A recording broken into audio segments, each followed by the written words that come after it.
So let me get this out of the way.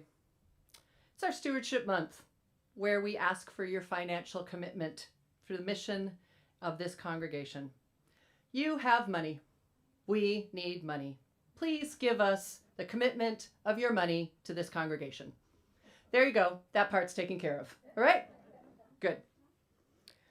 There is a joke in Unitarian Universalist circles that ministers are much more comfortable talking about sex than we are talking about money.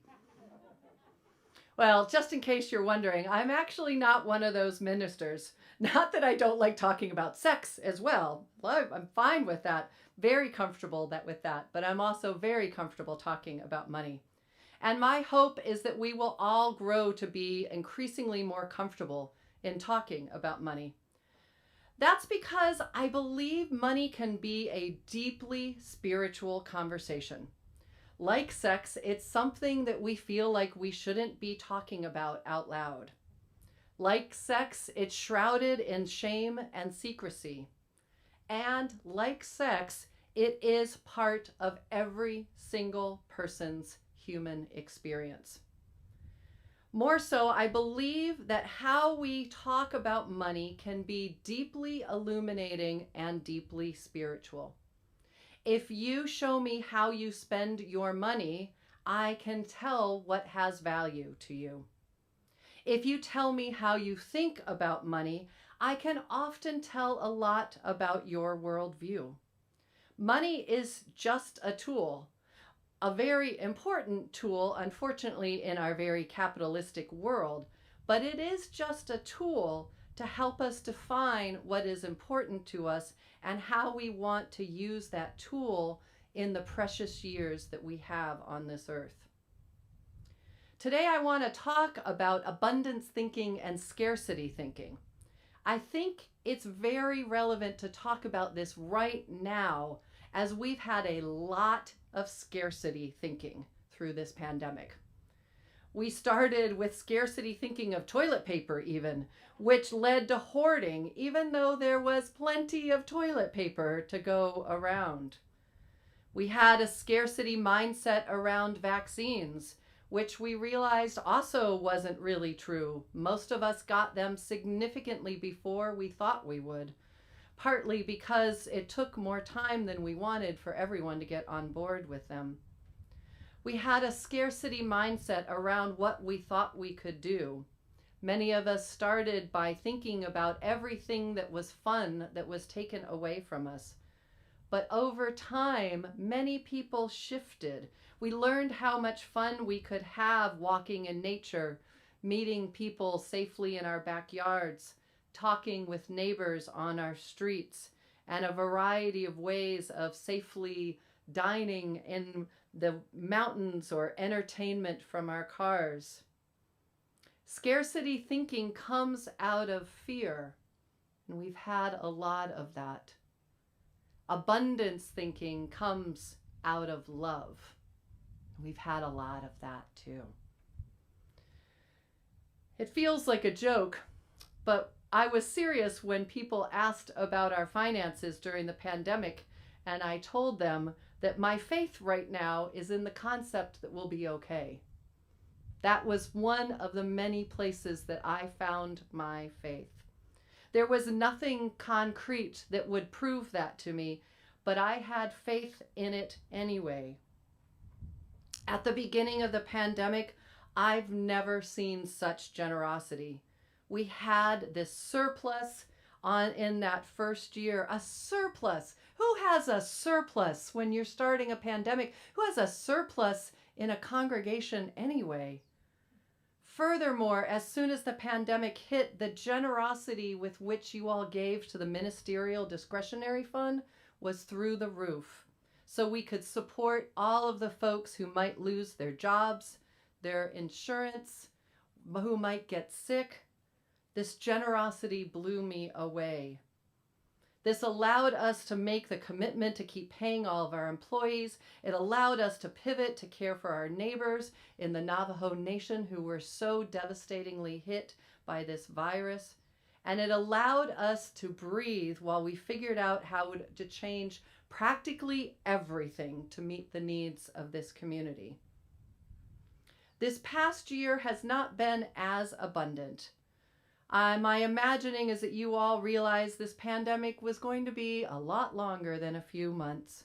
You grew weary of online, well, maybe online everything. Some of you were pinched much harder by the economic downturn.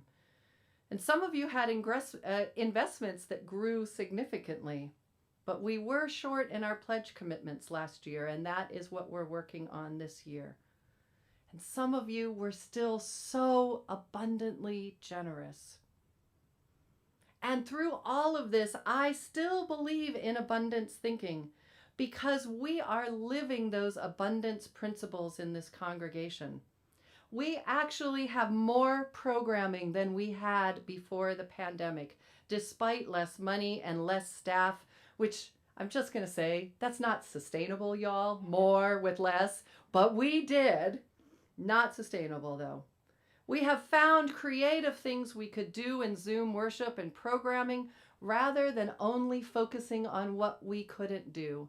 It was actually a huge moment in a staff meeting where we were like, we're going to be going back in person soon. What are the things that we can do only online? And how do we want to take advantage of that? Oh my gosh, that brought us a facilitator for our Death Cafe programming from Florida. It brought us recording artist Vienna Tang joining with us for worship from Washington, D.C. You all might not remember, but I'm still fangirling about that. Totally. It led to collaborative worship with some of my minister friends in New York and California. That abundance thinking allowed us to think, what could we do in this time? It brought us creative ways to care for each other, like our prayer shawl ministry, our new small groups, and so many of you reaching out and checking on each other. Now, I want to make a very clear difference between abundance thinking and some other lines of thought that are especially dominant in conservative religions. I am not talking about the idea that if you pray to God, that you will get all of the riches that you want for. Right? Nope. That's called prosperity gospel movement. And that is not only unrealistic, it is harmful. I'm also not talking about the prosperity gospel's more benign cousin, positive thinking or manifestation. That mindset removes the concept of God, but posits that if we just think about good things hard enough, that they will be manifested. We also know that that's not how it always works. And that also can be deceiving and harmful, in my opinion. No, what I am talking is a cousin of that, a more distant cousin, and a more realistic way of looking at it. It is a responsible look at things, not hiding your head in the sand and glossing it over. But if we have a situation and we have the option to dwelling on everything that could go wrong, or focusing on what we could do to have it go right, for me, the spiritual choice is to focus on what is abundant and that we can move forward. There are deep ties to this thought within liberal religion. Abundance thinking is a generous mindset led by our ethics and our values. Our first principle is inherently about abundance. We believe in the worth and dignity of every single person, not the inherent sinfulness or the inherent original sin, but the inherent worth. Not that we are going to hell unless we are saved, but which is the ultimate scarcity thinking, but instead the idea that we are all already saved and we are inherently good, and that it is our role to help each other out in this world. We recognize that abundance is tied to our social justice causes, anti-racism, transphobia, fear of immigrants, all of that. Scarcity thinking makes us believe that if someone gets more human rights, then I get less. That is not what we believe. It is not pie. We know it's not true. Abundance thinking tells us that when we all get more rights, more justice, more fairness, then we all win. There is abundant justice out there for us. And one of James Luther Adams, one of our leading UU theologians, one of his smooth stones of liberal religion is optimism and hope. Adams said that both the divine and human resources are plentifully available to us to help create meaningful change. He posits that hope is a critical characteristic of liberal religion. Tools are available to us to make change, and we believe that by using them, we can create that change. That is abundance thinking. So basically, liberal religion is abundance thinking. I think the main difference between liberal and conservative religions, and sometimes politics too, but not always, is that liberals want everyone to be fed, and conservatives are worried that one wrong person might be fed. Instead, let's be countercultural. Let's embrace the sign of our liberalism, that we put our money where our values are so that we can make sure that everyone is fed. And it's not easy because we see the lack of love, the lack of justice, the lack of understanding, the lack of human kindness and decency sometimes. When we see that overconsumption has led to an environmental disaster, and when we see the hoarding of power that has led to racism and oppression and war of every kind. But we have the opportunity to look at the world and see where it is abundantly full.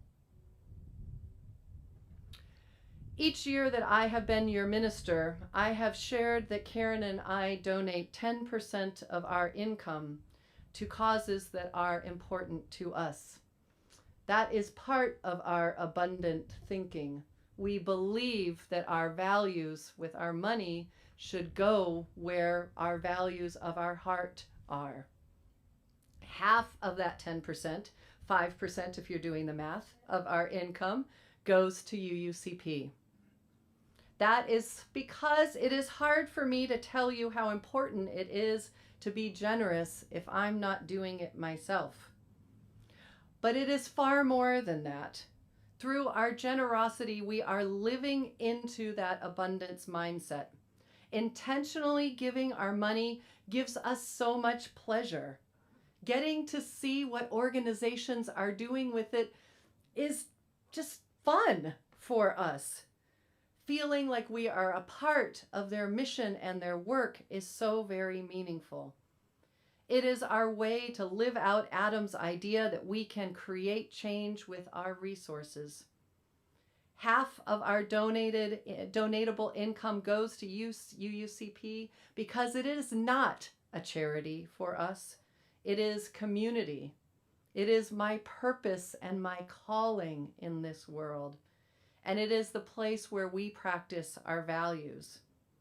We are investing in every single one of you and the programs that we believe not only change the world and Phoenix, but that we truly believe can save lives. I am a huge proponent of responsible giving, realistic giving. I am not saying just believe that money will come and please donate it. No, I am saying think of all of the abundance in your life and responsibly give. Some people have more, some people have less. But I believe that in giving in abundance, abundance is returned to you.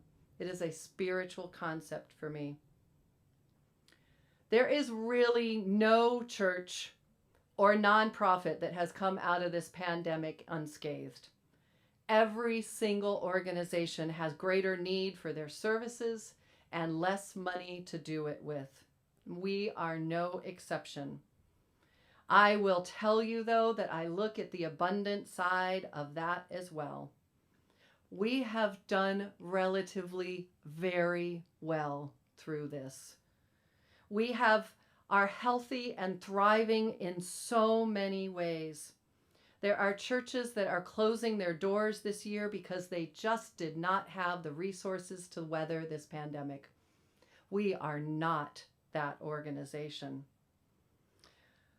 I am so grateful for the many people and the many ways that this organization has been supported, from our endowment to our infrastructure to the giving for decades that many of you have done so that we could weather a storm like this. And now is our opportunity to continue that abundance. Now is the time to think about what it is that you value. In this time for disconnection, you get to put a price tag on what connection and community means to you. You get to decide how much you can spend on the personal and spiritual growth that you get from the individuals and this collective community. You get to think about what your hopes and dreams for UUCP are and the abundant things that we can do together. We can live abundantly in this very scary time. It is an act of optimism. It is an act of faith. It is an act of courage, and it is an act of commitment. We can live more fully into our mission, seeing what that spiritual community for our time, what is for this time, what does that mean? We can come together as a community and put our liberal values to work. The time is now. I thank you in advance for your commitment. I share it with you, and I give it right back to you. Amen. Amen.